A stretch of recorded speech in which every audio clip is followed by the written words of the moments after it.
Assalamualaikum warahmatullahi wabarakatuh. Perkenalkan, kami dari kelompok 2 ingin menampilkan teater berjudul Putri Kemarau. Saya Naya, absen 14 sebagai narator. Saya Vidya sebagai Raja, nomor absen 33. Saya Nur Aini, absen 17 sebagai Putri Raja. Saya Tasya Nurul Fitria, absen 27 sebagai Rakyat 1. Saya Runi Wahyu, absen 24 sebagai Rakyat 2. Saya Uri Nurul, absen 34 sebagai Peramal 2. Dan saya Rika Koriskia, absen 7 sebagai Peramal 1. Selamat menyaksikan. Pada zaman dahulu kala, tepatnya di wilayah Sumatera Selatan, terdapat putri kerajaan yang disebut Putri Kemarau. Nama asli dari putri tersebut adalah Putri Jelitani. Ia disebut Putri Kemarau karena lahir pada musim kemarau. Sayangnya, sang ibunda sudah meninggal dunia sehingga dia menjadi putri sematawayang sang raja. Raja tersebut adalah raja yang bijaksana. Negeri yang dipimpinnya begitu tentram dan makmur. Namun, pada suatu ketika, negeri tersebut dilanda musim kemarau yang begitu panjang. Apakah kau sudah mengetahui kondisi negeri akhir-akhir ini? Ya, sangat menyedihkan. Kemarau ini membuat masyarakat kekurangan air. Alangkah baiknya kita mengajak sang raja saja agar beliau yang mengatasi masalah ini. Aku setuju, ayo kita ke sana. Mereka berdua berjalan ke istana. Setibanya di istana, mereka bertemu dengan raja. Mohon maaf Baginda, kedatangan kami ke sini adalah untuk meminta bantuan Baginda untuk mengatasi masalah kekeringan ini. Aku sudah memikirkan masalah ini dan siang hari ini Rama akan datang ke istana. Terima kasih Baginda atas jawaban untuk permasalahan kemarau ini. Baiklah, kalian boleh pergi.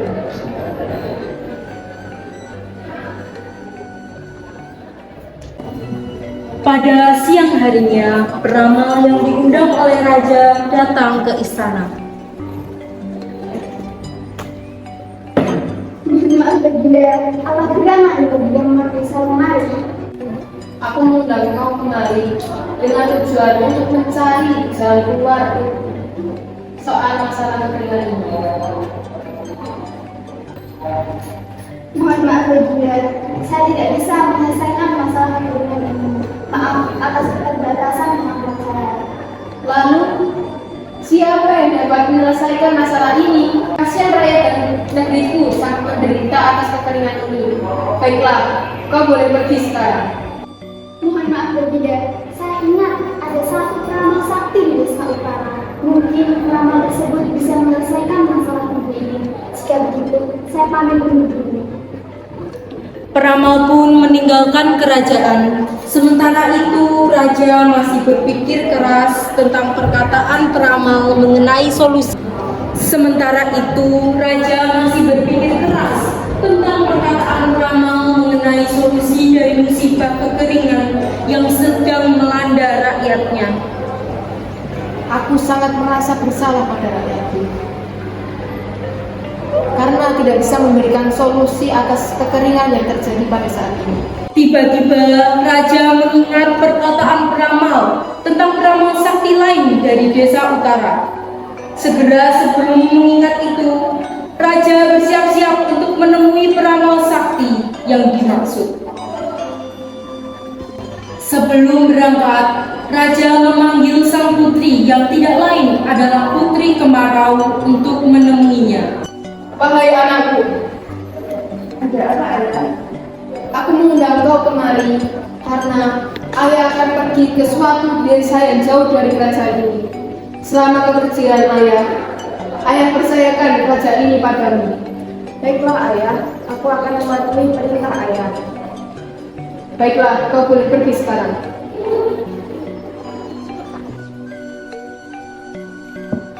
Raja segera berangkat dan meninggalkan kerajaan bersama salah satu pengawalnya.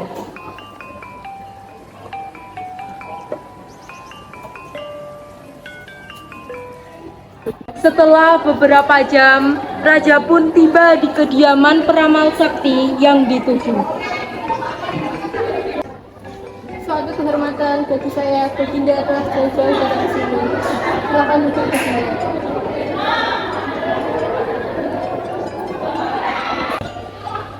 Maaf telah mengganggu waktumu, wahai peramal.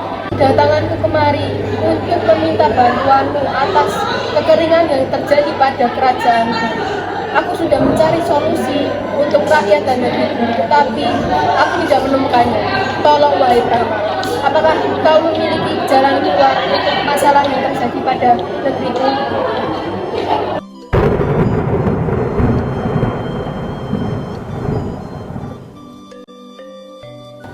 Ada petunjuk dari masalah ini. Petunjuk tersebut akan muncul dari mimpi sakti ini. Baiklah peramal, aku akan menanyakan kepada putriku setelah pulang dari tempat ini. Terima kasih atas petunjuk yang telah kau berikan. Terima kasih kembali, Baginda. Sang raja pun pamit meninggalkan rumah peramal. Setelah sampai di kerajaannya, raja kemudian segera menemui Putri Kemarau.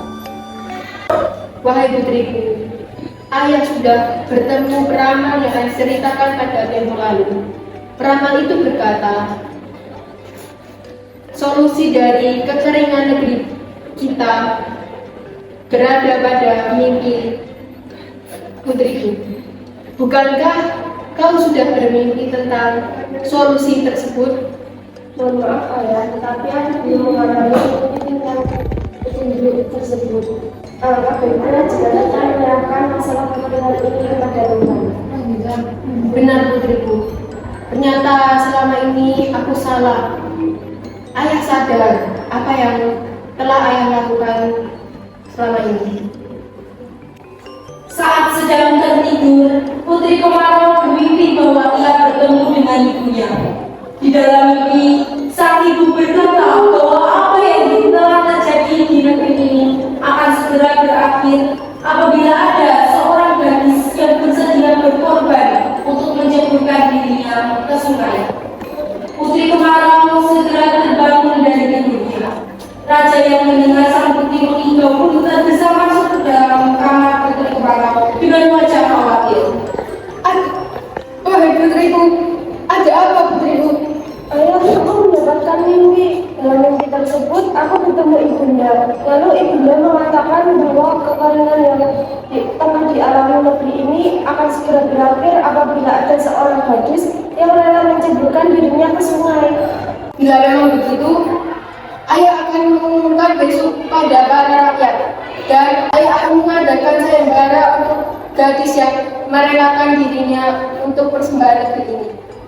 Baik ayah, terima kasih. Raja kemudian menepati ucapannya. Keesokan harinya, raja mengumpulkan rakyatnya dan bertanya, siapa yang mau berkorban sesuai dengan mimpi yang dialami oleh Putri Kemarau. Wahai rakyatku, adakah dari kalian yang ingin mengajukan diri sebagai perwakilan untuk melaksanakan amanah dari mimpi sang putri? Suasana pun hening. Tandanya tak ada yang ingin berkorban demi negeri ini.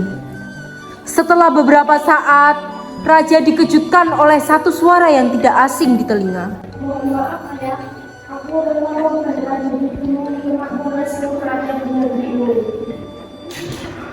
Jangan putriku, kau adalah anak satu-satunya dan satu-satunya penerus kerajaan ini. Bagaimana jika kau tidak ada di sini?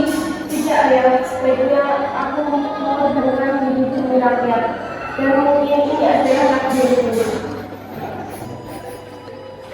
Saat hari mulai sore, raja, Putri Kemarau, serta rakyat sudah berada di tepi sungai. Sang putri pun menceburkan dirinya ke sungai. Setelah sang putri tidak terlihat lagi, raja dan rakyatnya pun kembali menuju istana. Setibanya di istana, raja segera duduk di singgasananya. Tiba-tiba, raja mendengar bisikan goib yang menyuruhnya untuk kembali ke tepi sungai menemui putrinya. Raja kemudian segera mengumpulkan rakyatnya dan kembali lagi ke tepi sungai. Rakyatku! Terima kasih Tuhan, kau telah menyelamatkan putriku. Rakyatku, tolong bantu putriku kembali ke daratan.